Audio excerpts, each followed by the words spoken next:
Hi everyone and welcome back to another video. So connecting Etsy to Gelato allows you to run a print-on-demand store where products are printed and shipped automatically after a customer places an order.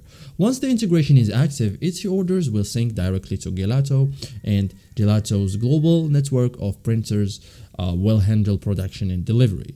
So this setup is ideal for sellers who want to sell costume products without holding inventory.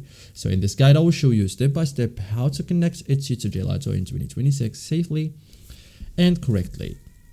So first thing first, create a Gelato account. So before connecting your shop, create a Gelato account. So go to Gelato, okay, click sign up. Okay, so here it's at gelato.com, click sign up, create an account using email address, Google account or Facebook account.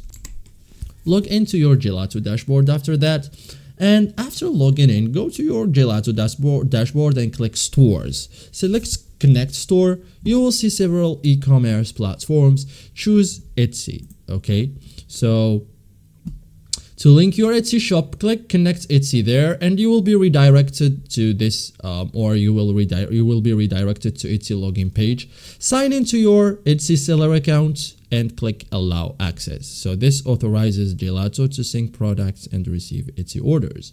So Etsy must approve the integration. Okay, so after that, confirm the connection.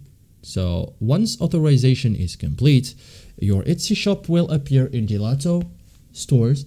You should see store name, connected status, product publishing options.